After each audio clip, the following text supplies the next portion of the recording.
ассалому алайкум шунавандаҳои гиромӣ. гуфторамонро аз силсилаи хониши адабӣ оғоз менамоем.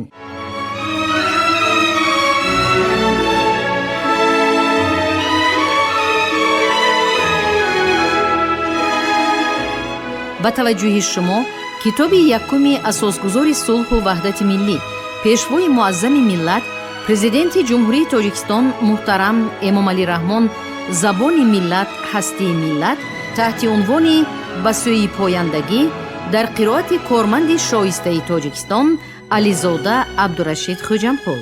гуфтори 64.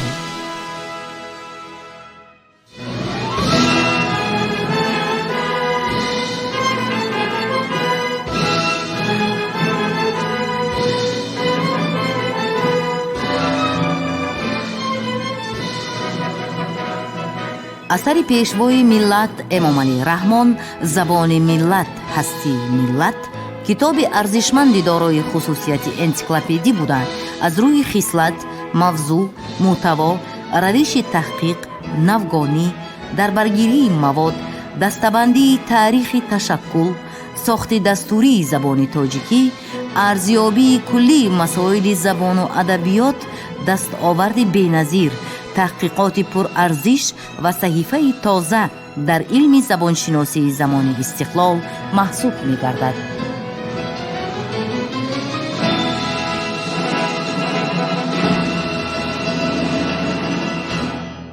زیر فصل 4 زبان تاجیکی در عهد خوارزمشاهیان.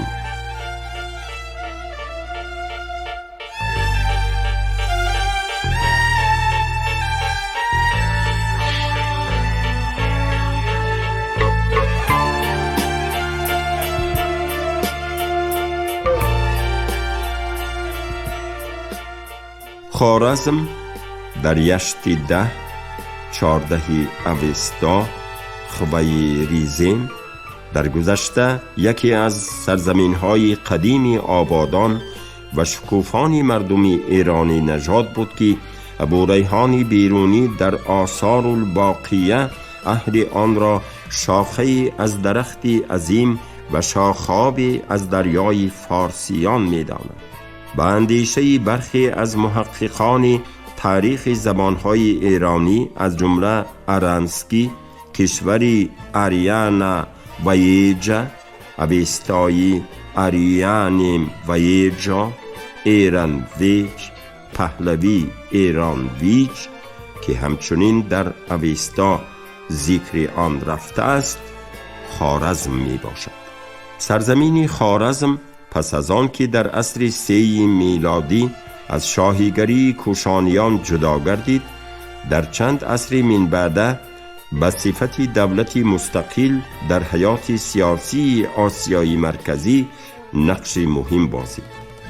زبان اهل خوارزم در اصل زبان خوارزمی بود که این زبان به گروه زبانهای شرقی ایرانی وارد می شود.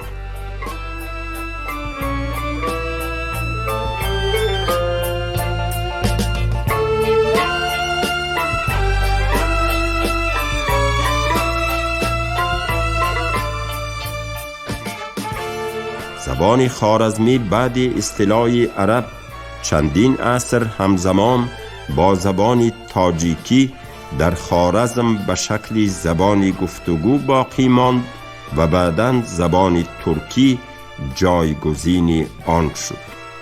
کتیبه های زبان خوارزمی به عصرهای 3-2 تا میلاد و عصرهای 3-7 میلادی تعلق دارند و بیشتری آنها از محدوده خوارزم پیدا گردیده.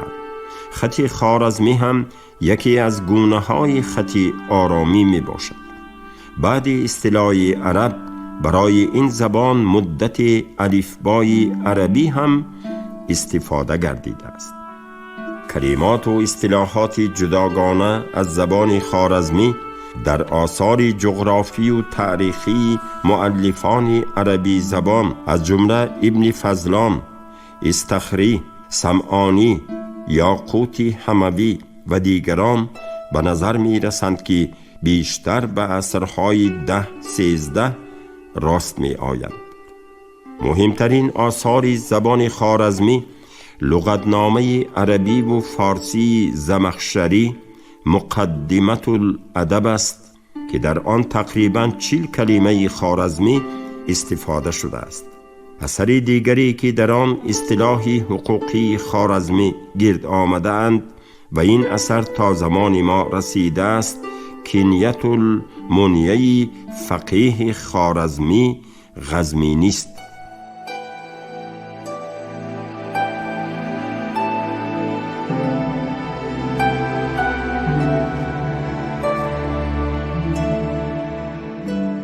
همچنین آثاری بیرونی منبع مهمی آموزش زبان خوارزمی محسوب می شود. ابو ریحان بیرونی در آثار الباقیه، کتاب التفهیم و دیگر اثرهای خود نام خوارزمی روزهای هفته، ماهها و عیدها را مثال آورده درباره آنها توضیح کافی داده است. ما در فصلهای قبلی این کتاب درباره مناسبت وحشیانه اصطلاحگران عرب با سروری قتیبه ابن مسلم نسبت به میراث غنی ادبی و فرهنگی خوارزمیان که ابو ریحان بیرونی در آثار الباقیه با تأسف آن را ذکر کرده است یادآور شده. اینجا ذکر این مطلب مهم است که قتیبه همه آثار گرانبهای خطی خوارزمیان را به کام آتش کشید و تمام دانشمندان خوارزم را که خط خوارزمی را می دانستند از دم تیغ خون آشام خود گذراند و به این منوال اخبار و آثار خوارزمیان اصیل ایرانی نژاد را به بادی فنا داد.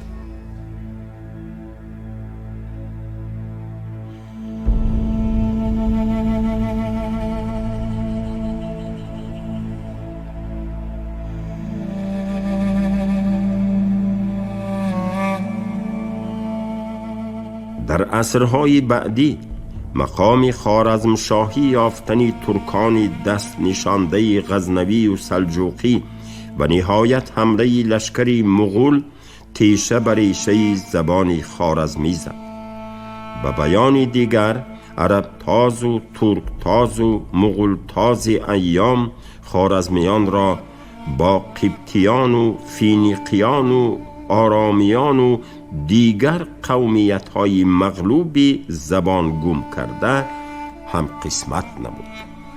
درباره زبان خوارزمی و آثاری بازمانده از این زبان دانشمندان شناخته فریمن، ارنسکی، لیفشیتز، هنینگ، هومبخ و دیگران تحقیقات سودمند انجام دادند. عالمان زبان شناسی ما را هم ضرور است که در تحقیق جنبه های ناروشن آوایی و دستوری این زبان و خصوص ویژگی های لغوی و صرف و نحو زبان خوارزمی و رابطه این زبان با دیگر زبان های زنده شرقی ایرانی ولایت مختار کوهستان بدخشان و زبان اغنابی حصه گذار باشند. خوارزم در روزگار سامانیان از قسمت‌های آبادان و شکوفان ماوراء النهر بوده از دو ولایت مستقل، ولایت شرقی یا دولت خوارزم شاهیان و ولایت غربی یا امارت جرجانیه عبارت بود. مرکز ولایت غربی شهر جرجانیه گرگنج و مرکز ولایت شرقی شهر کات بود. در ولایت شرقی خوارزم شاهیان آل عراق و در ولایت غربی امیران آل مأمون حکومت می‌راندند که هر دو شاهیگری هم تابع سامانیان بودند.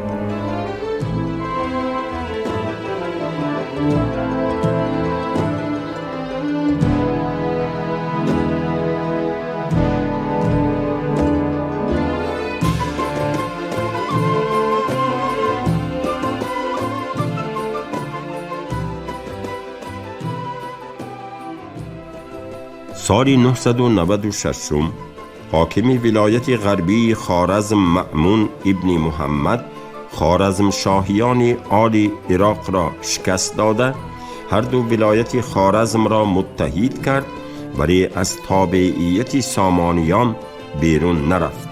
مأمون ابن محمد خوارزم شاه 995-997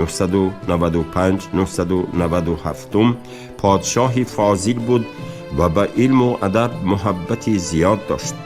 با تشویق او و وزیر دانشمندش سهیلی، یک گروه بزرگ دانشمندان آن عهد از قبیل ابو ریحان بیرونی، ابو علی سینا، ابو سهل مسیحی، ابو الخیر خمار، عبدالصمد حکیم و دیگران به دربار او گرد آمده فعالیت مشترک علمی انجام دادند که در تاریخ با نام فرهنگستان مأمون مشهور است.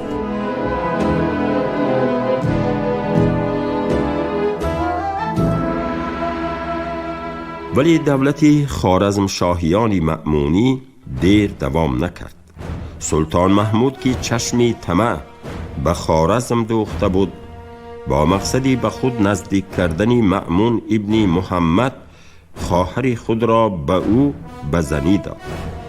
مأمون که شخصی با معرفت نرم دل بود، در میان سلطان محمود و سپاهیان آزاداندیش و سرکش خود قرار گرفت و عاقبت از طرف سپاهیان خود کشته شد.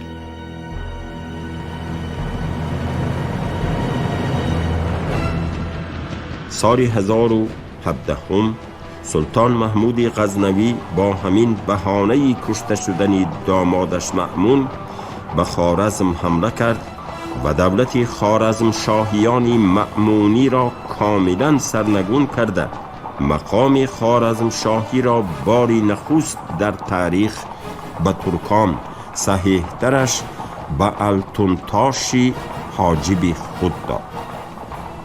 خاندان التونتاش در خوارزم تا دوره ملکشاه سلجوقی حکمران بودند. ملکشاه سلجوقی سال 1077 خوارزم را اشغال کرد و حکومت خوارزم را به یکی از مقربانش انوشتیگین واگذار نمود که بعداً به خود لقب خوارزم شاه گرفت. بعد از انوشتیگین حکومت خوارزم به خاندان او همچنان باقی ماند. این سلسله 1077-1231 از انوشتیگین تا به روزگار جلال الدین خوارزم شاه که بر اثر حمله مغول از تخت و تاج محروم گردید ادامه یافت.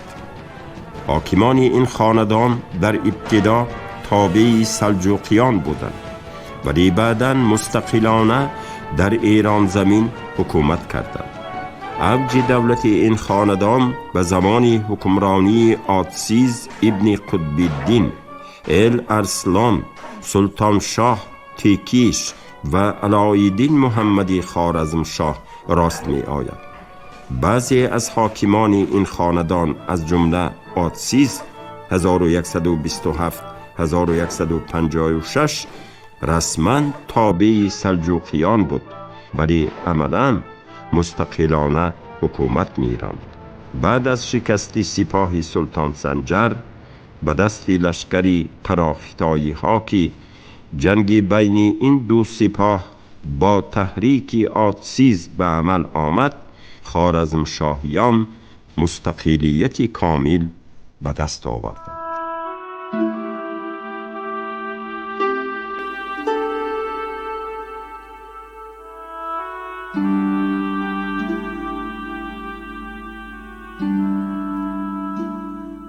خوارزم به صفت دولت مرکزانیده در زمان حکمرانی پسری آتسیز تیکش 1172-1200 بیشتر رو به رشد و گسترش نهاد. وی آخرین پادشاه سلجوقیان بزرگ سلطان طغرل سیوم سلجوقی را در ری شکست داده حکومت خود را در قسمت بزرگی قلمرو سلجوقیان برقرار نمود. تیکیش همچنین شهرهای نیشاپور و اصفهان را به قلمرو دولت خوارزمشاهی شامل کرد. پسرش علایالدین محمد بعد از حکمرانی پدر خود شهرهای بخارای و سمرقند، بلخ و هرات و کرمان را نیز به حدود دولت خود همراه کرد. علایالدین محمد اینچنین رقیب اساسی دولت خود، دولت غوریان را سال 1215 به پررگی شکست داد.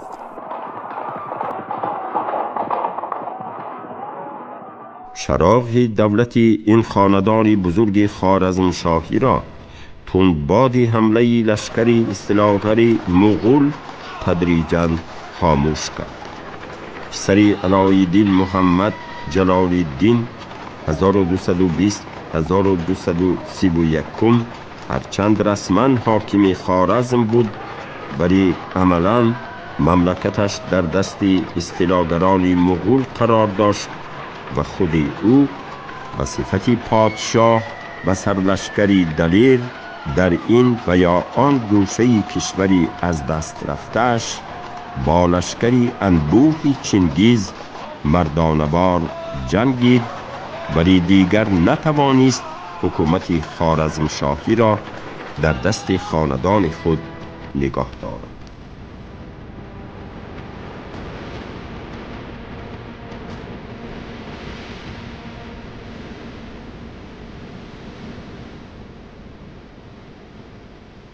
بیشتری خوارزمشاهیان، هم خوارزمشاهیان اصیل آل عراق و آل مأمون و هم خوارزمشاهیان بعدی التونتاشی و انوشتیگینی به زبان و ادب تاجیکی فارسی محبت زیاد داشتند.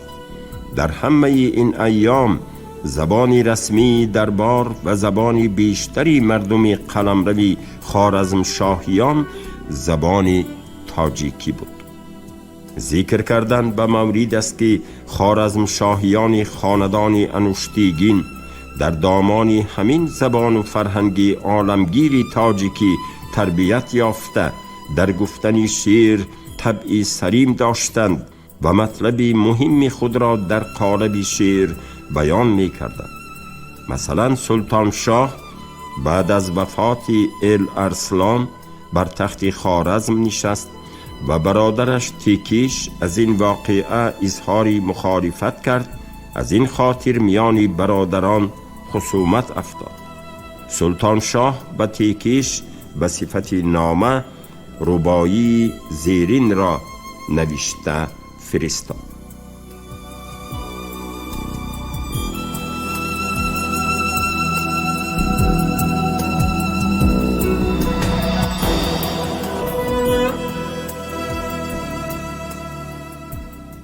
هرگه که سمند عزم من پویه کند، دشمن زینه بی تیغ من مویه کند.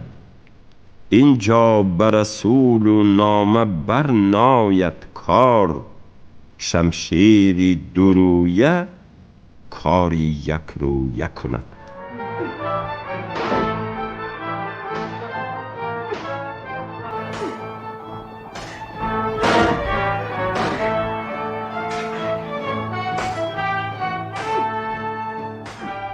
تیکیش این ربایی را به دست پسرش ملک شاه که عالم و شاعر بود داد تا فوری جواب گوید. ملک شاه ربایی زیرین را سروده به سلطان شاه ارسال کرد.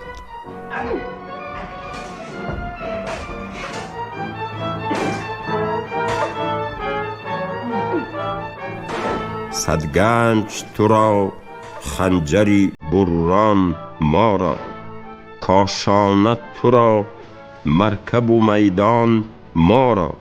خواهی که خصومت از میان برخیزد، خوارزم تو را ملک خراسان ما را.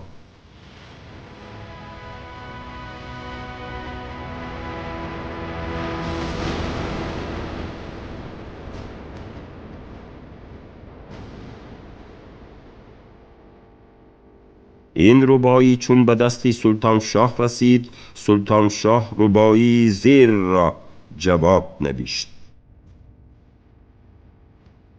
ای جانی غمین غم رهی سودا گیرد، این قصه نه در شما نه در ما گیرد.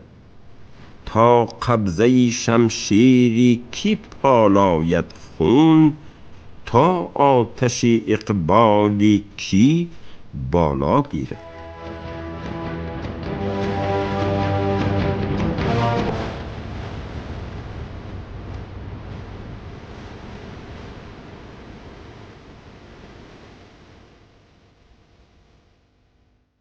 مؤلف لباب الالباب درباره شاعری صاحب دیوان بودنی علاءالدوله آتسیز ابن محمد خوارزمشاه سخن رانده یادآور می شود که خود او در کتابخانه سمرقند دیوان شعر آتسیز را مطالعه کرده است.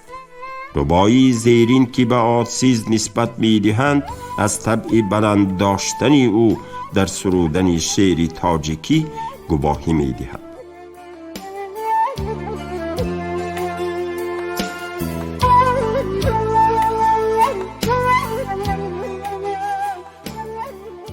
بر رای جهان نشانی فرمانی من است، در گوش فلک حلقه پیمانی من است.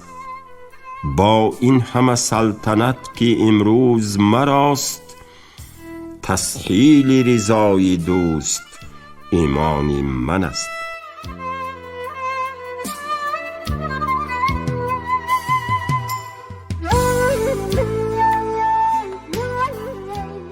همچنین در تاریخ نامه و تذکیره ها پارچه های شعری به مشاهده می رسند که به سلطان تیکیش محمد خوارزمشاه و سلطان جلال الدین نسبت داده شدند. از جمله محمد خوارزمشاه که در حالت فقر و ناداری پس از حمله مغول در یک جزیره بحر خزر به هلاکت رسید، هنگام کامرانی و اوج دولتش غافل از جبر گردون و گردش روزگار چنین سروده بود: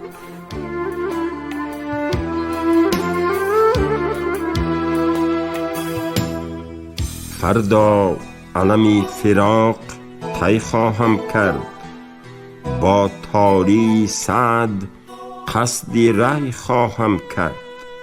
معشوقم موافق است و ایام بکام، اکنون نکنم نشاط کی خواهم کرد.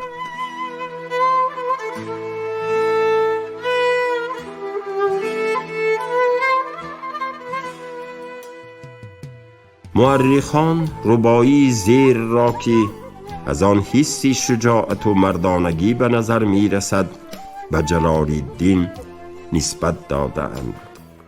در رزم چو آهنیم و در بزم چو موم، بر دوست مبارکیم و بر دشمن شوم. از حضرت ما برند انصاف به شام، و از هیبت ما برند زنار به روم.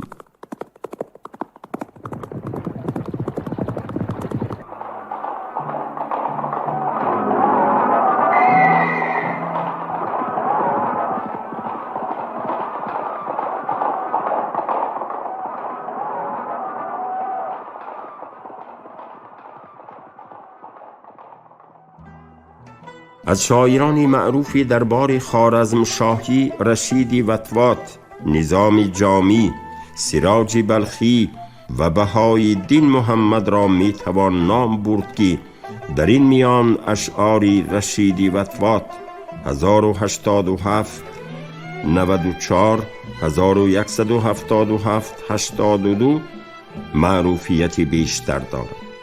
نام او رشید الدین محمد بوده، بنابر جسم خرد داشتنش به او لقب وطوات دادند که در عربی به معنی خفاش، موشی پران است. ولادت و تحصیل رشید در بلخ صورت گرفته است بعداً او به دربار آتسیز راه یافته مدتی 30 سال دبیر و منشی علاءالدوله آتسیزی خوارزمشاه بود. اکثر قصیده های او در مدح آتسیز و فتوحات او سروده شدند. با شاعری دربار سلجوقیان ادیب صابری ترمیزی مشاعره داشته است. از جمله در جواب قصیده ادیب صابر با ردیف آتش قصیده زیبای سروده است که چند بیت آن این است: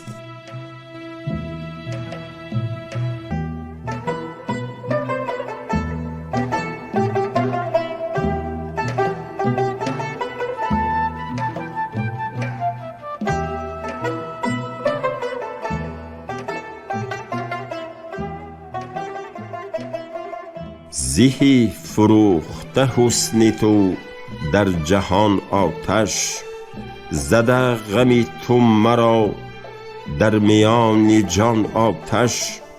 اگر برارم از اندوه عشق تو نفسی، بگیرد از نفسی من همه جهان آتش. نمانده ز آتش دل آبی چشم و ترسم از آنک بجای آب ز چشمم شود روان آتش.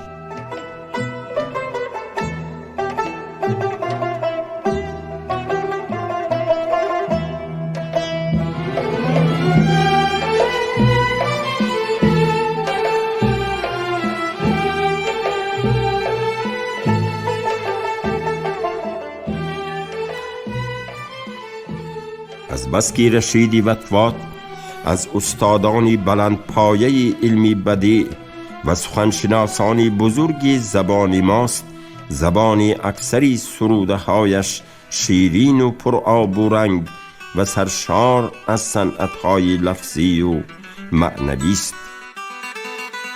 از حسرت رخسار تو ای زیباروی، از ناله چو نال گشتم از موی چو موی.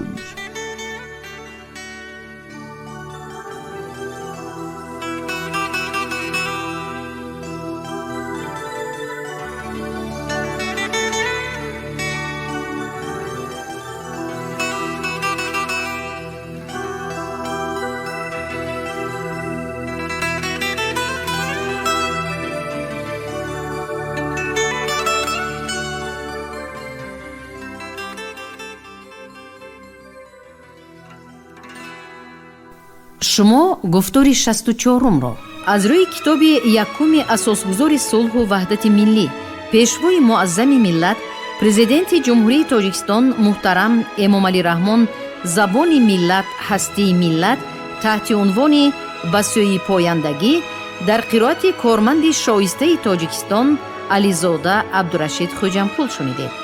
کارگردان شیرعلی نزلی، صدابردار نگینه خیرالله. پایان گفتار از سلسله خوانش ادبی.